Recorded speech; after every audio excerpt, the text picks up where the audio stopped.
concerns that the homeowners had, and not the least of which was drainage. Tell me about that. That's the first thing they told me, Eric. When I came out here, they said, our basement is flooding, and I said, why is that? And they said the ground settled around the foundation.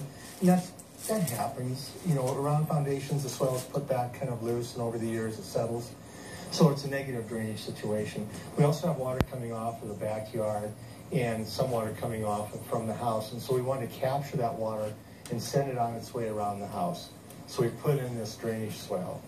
Yeah, so there's a number of different ways to resolve those issues. You had to look at, okay, what are we going to do around the house, and how are we going to capture all this runoff? Right. Now, when we took the when we took the soil out for the drainage swale, we put that soil around the foundation so we could raise that grade back to where it was supposed to be. We didn't over-raise it. We still left a good freeboard up to the siding, but nevertheless, we took that soil out. We raised that. We have positive drainage away from the house. Now we have drainage from here around to the side of the house.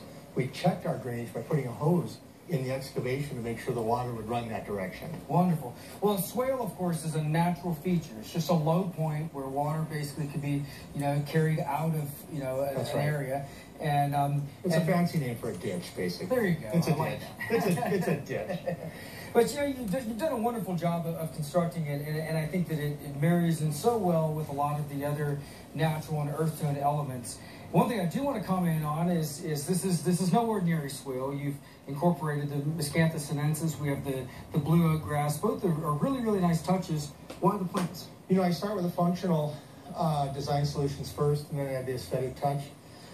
A pile of rocks out here in the yard would not be that pretty to look at, so I wanted to make it look like it belongs here. The Miscanthus gives us the scale that we need. It gives us a focal point. Think of this as a dining room table where this is your centerpiece. This is what you're going to be focusing on, and it really starts to give the yard a lot of interest, not only from walking around this feature, but also from inside looking out.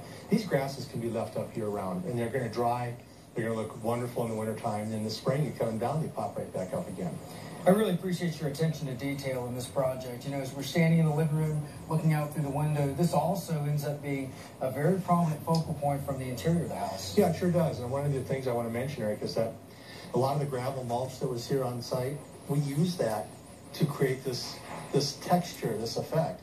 We don't want to haul that rock off. So you can save some money by using that material. But we did want to change the scale a little bit, so we brought in some small boulders and some cobblestone, just to give it the scale it needs out here. Just a gravel swale would not be the right look. Right. Well, not only is this a very practical solution and a very efficient one, it's a beautiful feature, and it really sets off the centerpiece of this landscape. One finishing touch that this could use, if you ever wanted to, is you could put little uplights, little landscape uplights, are 12 volt, they're very safe. Put them right down in the gravel and shine up on these grasses in the wintertime when the snow's falling. Magic. You give me goosebumps.